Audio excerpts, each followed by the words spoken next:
আমি আপনাকে VHS cassette দেখিয়ে আপনার কাছ থেকে আমি পার্ট নেব, ওইটা আমি না। Thank you very much. আমার আপনি একটু হুমায়ুন আহমেদকে বললেন? জি জি জি জি আমার কাজ করতে হবে না আপনার ওই নাটকে। তুমি হুমায়ুন আহমেদের কাজ করবে না? না, করবো না। কয় যে কেন করবে না? কারণ আছে অনেক।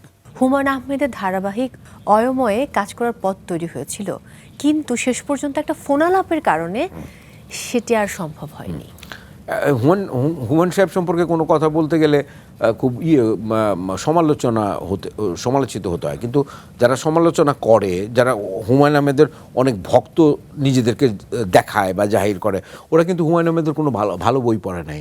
ওরা হলো হিমু আর পড়েছে, মিসির আলী, তাছাড়া আর কিছুই পড়ে নাই। কিন্তু আমি কিন্তু হুমায়ুন আহমেদের অলমোস্ট অল বই পড়া আছে আমার। ওনার বড় বড় ভালো ভালো উপন্যাসগুলো পড়া আছে। উনি ছোট গল্পের একজন জাদুকর, ওনার ছোট গল্পগুলো আমার পড়া আছে। কিন্তু আমি এই যে এখন যে উত্তরটা দেবো, এটা হুমায়ুন ভক্তরা আমার পিছনে কিন্তু লাগবে। একবার এই কথাটা বলেছিলাম যে আমি ওনাকে মানা করেছিলাম যে আমি আপনার কাজ করব না, এবং কোথায় কেউ নেই থেকে বেরিয়ে এসেছিলাম যে আমি এরকম এক সিন দুই সিনের পাঠ আমি করি না। হ্যাঁ, তো ওইটা নিয়ে অনেক সময় উনি তো হুমায়ুন আহমেদকে করে না, উনি গোনে না, এই টাইপের অনেক কথাবার্তা হয়েছে। অয়ময়ের সময় কি হয়েছিল এইটা আমি এখন বলছি। এই ভূমিকাটা কেন বললাম, কারণ আমি জানি যে এই প্রশ্নের উত্তর দিলে আমাকে আক্রমণের শিকার হতে হবে। এনিওয়ে, খায়ের ভাই, আবারও খায়ের ভাই তখন হুমায়ুন আহমেদের খুবই শিল্পী, মানে বাঁধা শিল্পী। সবসময় খায়ের ভাই করে, ভালো ভালো চরিত্রে অভিনয় করে। তো আমার বাড়িতে তখন টেলিফোন ছিল না। আচ্ছা, আমার স্ত্রী যে অফিসে চাকরি করতো সেই অফিসের ফোনে খায়ের ভাই ফোন করেছে। ফোন করে বলেছে যে সেলিমকে বলবি কালকে যেন হুমায়ুন সাহেবকে ফোন করে। হুমায়ুন সাহেবের ফোন নাম্বারটা উনি দিয়ে দিল ওখানে, বলতে যে খায়ের ভাই আমাকে নাম্বারটা দিয়েছে, আপনার এখানে যে আছে,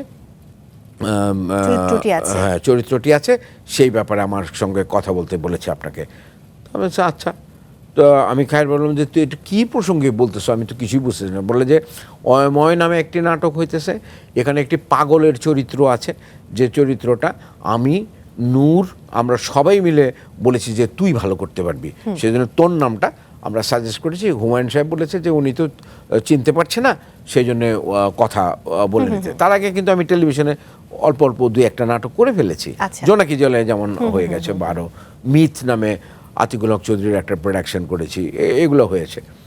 তো আমি পরদিন যথারীতি ওনাকে ফোন করলাম। ফোন করার পরে উনি আমাকে বললো যে ও আচ্ছা ভালো, হ্যাঁ খায়ের ভাই বলেছিল আপনার কথা। তো আপনি কি কাজ করেছেন? আমি তো স্টেজে কাজ করি বেসিক্যালি, আপনার অভিনয় তো আমি দেখি নাই।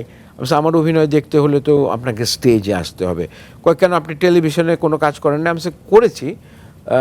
সেটা আপনি কি দেখাতে পারবেন যে কি করেছেন? মানে উনি বলতে চাচ্ছে যে ভিএইচএস ক্যাসেটে অনেকে নাটক রেকর্ড করে রাখে, ওইগুলো ওনাকে দেখালে উনি দেখে আমাকে কাজ করবে। আমি শোনেন, আমি আমার অভিনয় দেখতে হলে আপনাকে স্টেজে আসতে হবে। আমি ঢাকা থিয়েটারে কাজ করি, এই নাটকে কাজ করি, আর আমি আপনাকে ভিএইচএস ক্যাসেট দেখিয়ে আপনার কাছ থেকে আমি পার্ট নেব, ওইটা আমি না। Thank you very much. আপনি একটু হুমায়ুন আহমেদকে বললেন? জি জি জি জি আমার কাজ করতে হবে না আপনার ওই নাটকে। পরে বিকালবেলা খায়ের ভাইকে আমিই ফোন করছি যে খায়ের ভাই হ্যাঁ হ্যাঁ বল, কি বলছে বল। তাই বললাম যে এই কথা হয়েছে। উনি আমাকে দেখাতে বলে যে আমার পরীক্ষা দিতে বলে যে আমি কী অভিনয় করে ওনাকে দেখাতে হবে, তারপরে উনি আমাকে চরিত্র দেবে। আমি আমার দরকার নেই এরকম। আচ্ছা ঠিক আছে, বাদ দে বলে উনিও। পরবর্তীতে কাজ করা হয়েছিল আপনাদের? ওই যে তার পরবর্তীতে আমাকে যখন 93-তে কোথাও কেউ নেই যখন হয়, কোথাও কেউ নেই সময় বরকত ভাই ছিল এটার পরিচালক বা প্রডিউসার বলা হতো বিটিভিতে এইটাকে। তো উনি আমাকে ওনার 2 অ্যাসিস্ট্যান্ট দিয়ে ধরে নিয়ে গিয়েছিল। কেন ধরে নিয়ে গেছিল তারও কারণ আছে। এই যে চরিত্রটা আমি করেছিলাম এটা কিন্তু আগে রেকর্ড করেছিল একবার, শুটিং হয়েছিল, এবং যে অভিনেতাটি করেছিলেন ওনার অভিনয় ওনার কিছুতেই পছন্দ হচ্ছিল না, বরকত ভাইরেও হচ্ছিল না, হুমায়ুন সাহেবেরও হচ্ছিল না। ওনারা এই চরিত্রটা বাদ দিয়েছে, দিয়ে বলেছে এটাকে রিশুট করতে হবে। রিশুটের মধ্যে যখন আমাকে বলছে যে তুমি একটু আসো, বরকত ভাই বলছে, তা আমি বলছি জি বলেন। তো বলে যে বরকত ভাই বলছে যে তুমি হুমায়ুন আহমেদের এরকম একটা সিরিজ হচ্ছে, তুমি এটাতে অভিনয় করো। আমি বলছি, আমি হুমায়ুন আহমেদের কাজ করবো না। বলছে, তুমি হুমায়ুন আহমেদের কাজ করবে না? আমি বলছি, না, করবো না। কয় যে কেন করবে না? আমি বলছি, কারণ আছে, অনেক অনেক আছে, দরকার নেই। বলছে, তারপর আমাকে খুব ইমোশনালি বরকত ভাই ব্ল্যাকমেল করেছে, অনেক কষ্টের কথা বলেছে, অনেক দুঃখের কথা বলেছে। আমার জীবনে একটা ভয়াবহ দুঃসময় এবং দুঃখ, সেই সময় দুঃখের মধ্য দিয়ে আমি যাচ্ছিলাম। তো সেইটাকে উনি অনেক রিলেট করেছে। রিলেট করার পরে আমি রাজি হয়েছি যে আমি করব।